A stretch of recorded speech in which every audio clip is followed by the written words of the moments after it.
the president's looking for a grand compromise on Gaza. He has plans to bring the conflict to an end, and he is trying to get the Israelis to transition into a permanent cessation of hostilities. He's trying to sell the Israelis on the Abrams Accords 2.0. A vision where a Middle East led by an Israeli economic energy hub brings peace and prosperity to all involved, so long as Israel is at the head of this arrangement. Netanyahu is going to be talking about the need for continued violence, continued war, that Israel can't truly be safe until all of Israel's enemies are destroyed. And so we see Israel trying to lurch down a path of continued war, continued violence, and Donald Trump trying to find an off-ramp from this, but one that legitimizes Israeli supremacy. Basically what I see is two men have bought into fantasies that are so devoid of reality, it's not even funny. Trump hasn't explained how he's going to make the Iranian problem go away, and Israel hasn't explained how they're going to defeat Hamas. I just want to remind people, over the course of the past several days, Hamas has carried out several very bloody attacks against Israeli soldiers in Gaza at the time when the Houthi of Yemen have once again resumed military operations that resulted in a ship sunk in the Red Sea that was heading toward Israel, and 3 Houthi missiles not being intercepted, hitting targets, and Houthi drones hitting targets. If people thought that the day of Israelis running to air raid shelters was over, think again. And so, I just see these two men living in fictional worlds in their own brains that operate outside of the harsh reality of the Middle East, a reality defined by continued Hamas resistance and continued Iranian intransigence when it comes to bending the knee to Donald Trump's insistence that they get rid of their nuclear program in totality. Isn't it also defined by a continued American finance of genocide in Gaza? Not just finance, Judge. I mean, money is money. I mean, we can't live without it, and we all know that's a reality. But more important than money is integrity, values, honor. And this genocide that's going on isn't just funded by the United States, but facilitated by American complicity in what Israel is doing. Israel is simply murdering Palestinian children and Palestinian civilians every day, a scale that has numbed most observers, including myself. I mean, my heart goes out to everybody killed, but, day after day after day, we get the Israelis bombing schools, bombing refugee camps, bombing humanitarian disbursement centers. We have Israeli soldiers confessing their crimes on TV, that basically they've turned Gaza into a free fire zone where the rule of law doesn't apply, where local commanders get to decide who lives and who dies, and they always decide against the Palestinian victim of these Israeli crimes. So this isn't just America financing it, this is America condoning it. And I just want to remind people that it is American security contractors that are on the scene shooting Palestinian civilians as they try to receive the humanitarian aid they absolutely have to have access to survive. I want to ask your audience, what would you do if your daughter, if your sons were starving to death and there was aid being dispersed over there? Would you not seek to go and get the food that your family desperately needs? If did do that, American contractors over the horizon would tear gas you and shoot you. And if they didn't kill you, then Israeli bombs would. That's what's going on in Gaza today. Why are American contractors there, and what are they doing there, and why are they killing Palestinians? American contractors there because the United States, the Trump administration, was seeking to impose an American, footprint on Gaza, part of his solution to the problem. Why are they killing? Because the people who tend to be contractors, and I challenge them. I'm not shy about this. You're a mercenary. You're taking money to kill people. You're not there to serve the United States. You're there to serve a contract. And the contract implies some sort of security base. Now, that's one thing if an American contractor was compelled to fire around in a very dangerous situation. But videos come out showing them cheering each other on as they shoot. Hey, I think you got one. All right. Hooray, that way to go, guys. These are murderous scum. These are the worst kind of people. These are people who shouldn't be allowed to carry a gun. And yet they're there in a zone shooting Palestinians as they try to gain access to the food they desperately need. And these Americans are cheering this. They think this is a good thing. When you recruit from a pool of psychopaths who have behaved abysmally abroad, whether they wore the American uniform or they were there in other contract scenarios, this is what you get. I mean, this is disgusting, Judge, and yet they're above the law. I hope that one day they're held accountable for the crimes that they are committing, because they're not serving the American people. They're serving Israel. And this is Donald Trump allowing Americans to be further corrupted in the name of Israel. I want to play a clip that I know you and I have seen because we watched it, but it's appropriate while Netanyahu is having lunch with Trump. It's Tucker Carlson decimating Ted Cruz on the obligation Senator Cruz believes he has, the command from God to support the government of Benjamin Netanyahu. Chris?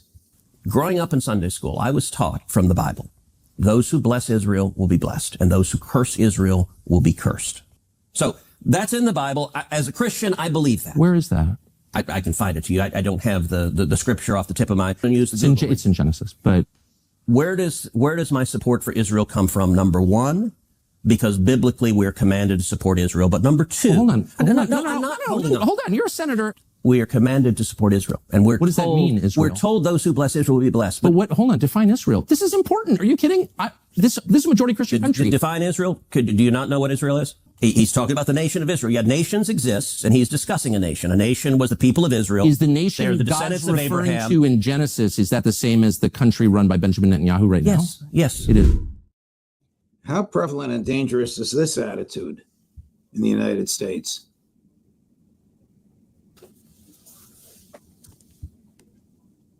What a ridiculous display that was put on. What an embarrassing display. I want to remind Ted Cruz that when the Declaration of Independence, we just celebrated the 4th of July, when it was signed, there was no Netanyahu-run state of Israel, and the founding fathers didn't speak about subordinating the will of America to some fictional entity. At that time, the Ottoman Empire occupied the land, and there was no talk about Israel or creating the state of Israel.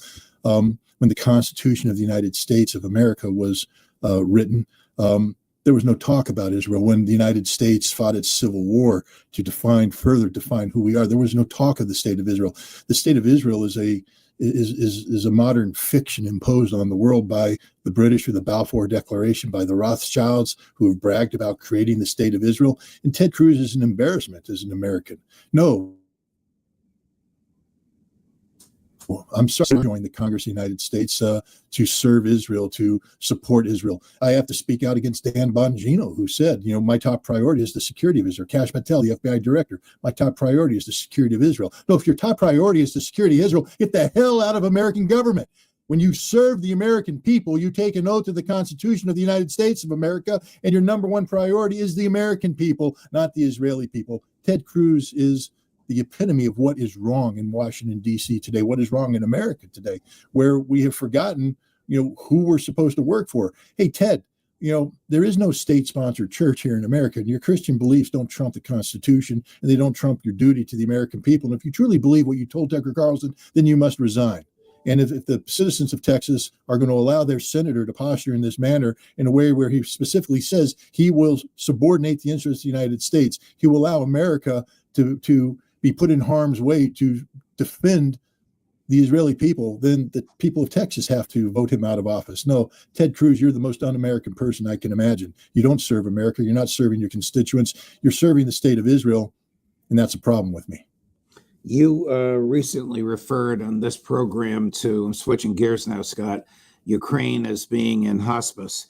And by the way, our mutual friend Rick Sanchez on RT Today quoted you with glee for having said that. When Ukraine collapses, what will the neocons seize upon next?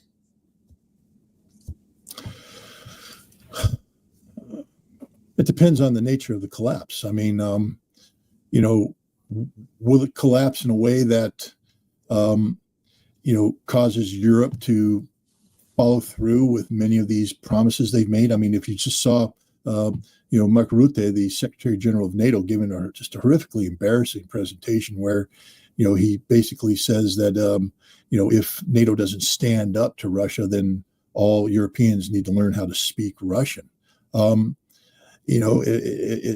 He acknowledges the absolute failure on the part of NATO over the course of the past decades to build anything that remotely resembles a viable defense industry.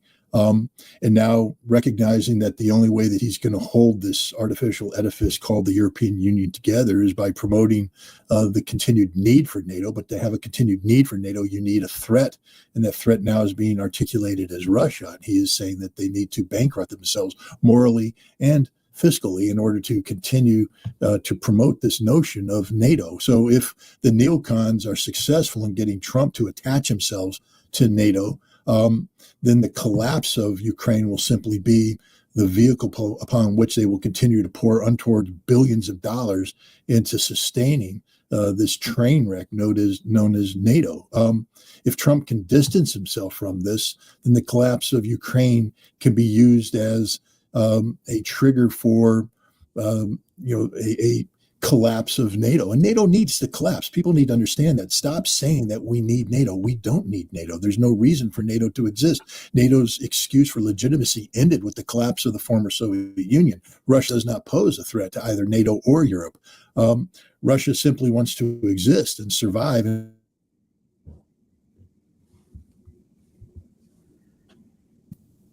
a world where NATO and the United States, have been trying to defeat Russia, put their foot on the throat of Russia. Russia refuses to die, as any sovereign nation would. But no, it depends on how the Trump administration attaches itself to Europe as Ukraine collapses and the SS NATO sinks. Well, I couldn't agree more with what you said. I just wonder if the people of Europe go to bed at night worrying about a Russian invasion, because I think this is just a fiction concocted by Merz and Starmer and Macron and Rutte. Rutte even said he expected the war in Ukraine to go on for another 5 years. He's out of his mind. Well, sometimes hospice patients don't go gently into that good night, and they hold on for some time now. But the bottom line is Ukraine will die, and then you can decide as a sovereign entity whether or not you want to bankrupt yourself, trying to prop up the false belief that, like Lazarus, another ridiculous analogy that Rutte put out there, they can rise from the dead. Ukraine will not recover from this. As we see today, Ukrainian air defense is non-existent, and the Russians have free reign over the skies of Ukraine. If we try to resurrect Ukrainian air defense, we'll just bankrupt ourselves and we'll further weaken ourselves. I mean, there's a reason why Pete Hegseth froze American assistance from continuing to flow into Ukraine, and that is that we have literally tapped out our own stocks of air defense systems. If, God forbid, we were ever to have a war with China over Taiwan, we have nothing to defend ourselves with. If the Iranians ever decided to press forward and fire their most advanced missiles, remind your audience that the Iranian missile cities that the Iranians built were not tapped into during this most recent war. Iran only used their older missile systems. There was no use of the more advanced systems, which Iran has in great quantities. And if Iran ever decided that it was necessary to continue the conflict with Israel and extend that conflict into striking American bases in the region, we have no way to defend ourselves. We are literally defenseless. And yet, Trump wants to continue providing air defense systems to Ukraine, air defense systems that the Russians have shown they can defeat at will. The best thing to do is just let Ukraine die. And remember, this isn't your kind old grandfather that we're asking to pass away. This is, there's an old story back in the 70s and 80s in Russia and Ukraine. Don't ask grandpa, especially if it's Ukrainian grandpa, what he did during the war, because you might find out that he killed Jews and killed Poles and fought on the side of the Nazis. That's who we're asking to die here. The old grandpa who has hidden his Nazi past, who, when you dig through the basement, you find out he has the photographs of him posing over the bodies of dead Jews in Babi Yar, of fighting alongside the Nazis. This is who we're asking to die in hospice here. Not kind old granddaddy, but mean old granddaddy, the worst kind of granddaddy. And he needs to die. Ukraine needs to perish. This Banderist history that has been allowed to continue by the CIA and by American money, by European money, it needs to end. And Russia is going to bring it to an end. Here's Trump yesterday. You tell me if you think he understands what you just said. I don't, but let's listen to him. Chris, cut number 4. Why not help Ukraine the same way you help Israel? I am helping Ukraine. I'm helping it a lot, and it's a war that should have never happened. Well, you said you had a strategic call with Zelensky the other day. What strategy did you I thought it was a good call. He's being hit very hard, as I said he would. He's being hit very hard, and I was very disappointed with my call with President Putin. I was very disappointed. What did he expect President Putin to do? Roll over on the 5 or 6 contingencies that have to be met before the special military operation is over? There's no rolling over on President Putin. President Trump claims that he my God, it's President Trump who shook the hand of Jolani, the HTS al-Nusra al-Qaeda ISIS terrorist, who previously had a $10 million bounty on his head, shook his hand, said, oh, he's a strong leader, a tough guy. He had to make some tough calls, tough decisions, but he's a good guy. I'll stand by him. You're not disappointed in Jolani for butchering Christian. They just burned a Christian village, for butchering Christians at worship, for facilitating the deaths of thousands of Alawites, of other people who don't support his al-Qaeda regime. No, he's a strong guy, a tough guy. Well, there ain't nobody stronger and tougher than Vladimir Putin, but we're not forced to hold our nose as we acknowledge this. Putin's on the right side of history here, defeating, the Banderist scum, these Nazi-supporting, criminals. And Trump apparently doesn't realize that. But what he does know is that Vladimir Putin is a strong leader. He's not going to bend. And at the end of the day, Trump acknowledges, I think, indirectly, that what's going to happen to Ukraine is going to happen to Ukraine. He said, I told Ukraine what the consequences of not, pursuing peace would be. Well, those consequences are playing out, and there's nothing that Donald Trump could do to alter this. Well, Trump apparently has no compunction about shaking hands with murderous genocidal monsters. He's having lunch with one as we speak. Do you think that Netanyahu is going to feed him more arguments about how dangerous Iran is and how we have to drop more bombs on it? Is that why he's there? There's no doubt about that. Netanyahu is there to basically, steal the spine of Donald Trump when it comes to continuing to confront Iran. But I think what Trump is finding out is that the Iranians are tough guys too. And, Netanyahu can pull the wool over the eyes of his public by continuing to censor the actual results of the Iranian strikes, but he can't pull the wool over the eyes of the president, who knows damn well what was hit inside Israel. And I believe there's going to be a give and take where Trump is going to say, you got hit pretty hard. And now you want to talk about going back to these guys and continue to strike these guys, but they have a hell of a punch. What are we going to do when they punch back and we don't have the ability to defend?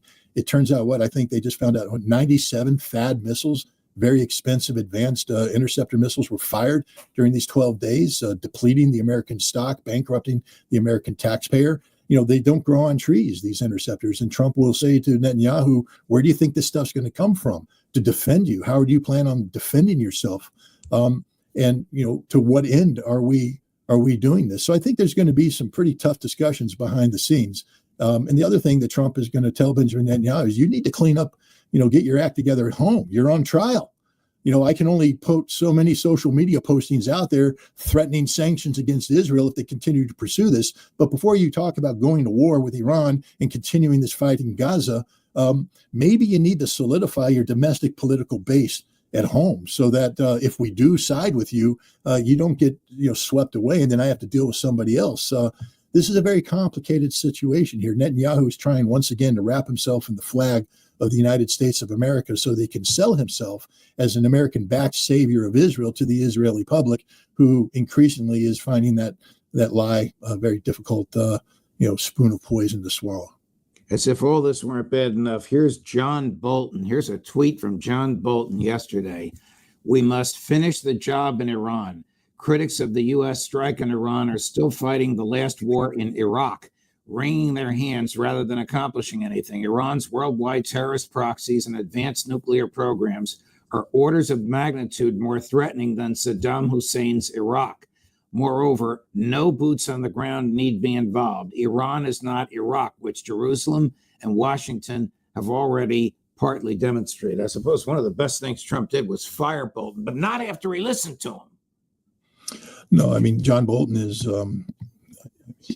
I'd like to just say he's a joke, but he's a dangerous joke because he continues to, his voice continues to resonate in certain circles in Washington, D.C. And what's scary is that outlets like the New York Times are publishing his work, which means that his voice is also resonating with Democrats. The United States, these elites that define the establishment are warmongers. They are desperate for conflict. They need conflict to continue to feed this military-industrial congressional complex where money gets poured into the defense industry, who pours out weapons that needs to be expended in wars so that this cycle of monetized violence continues. And John Bolton is the manifestation of this, and we need to recognize that. He's not looking to defend America, make things better for Americans. This is a man who has been willing to sacrifice American blood to keep this machine going. He is behind the lies that were told to the American people in Iraq about Iraqi WMD, and now he's telling more lies, peddling lies. He's been peddling the same lie about Iranian nuclear threat for decades now. And I would hope that the American people would see through this. It's time for MAGA, to be honest here, to step up your game. You voted for this guy, this president, because he said he was going to avoid wars. So why do you allow, people like John Bolton have an echo chamber in your mind? This man wants you to go to war, not because he's looking to make America greater again, but because he's looking to promote the same military-industrial complex that has given us all the wars in the past that Donald Trump said he was going to try to avoid getting dragged back into. This is what he's trying to drag us into. Yes, we dropped bombs on Iran. Let's not make that mistake again. Let's find a path towards peace. Did you not listen to Tucker Carlson's interview with the Iranian president? There does not need to be a war with Iran. This is part of the pro-Israeli greater Israel fantasy that's being sold to the American people. But, MAGA is make America great again, not make Israel great again. And we need to remember that there is a separation between these two, that just because it's good for Israel doesn't mean it's good for America. And oftentimes, if it's good for Israel, it definitely means it's bad for America. John Bolton is pro-Israel, not pro-America. We should never forget that. Before we go, for those that haven't seen it yet, tell us about Highway to Hell. Highway to Hell is a book that I wrote, the Armageddon Chronicles, 2015-2024. To highlight the threat that nuclear weapons pose to the American people and to the world, and the absolute need for arms control. I just remind you that John Bolton is anti-arms control. He is pro-arms race. He's the guy that's going to get you all killed. Highway to Hell is a book that if you read it, you will be empowered with the wisdom to stand up to those people who promote a continuation of the idealization of nuclear weapons. And it also will empower you to recognize the absolute necessity of disarmament and arms control if we're going to survive as American people or humanity collective.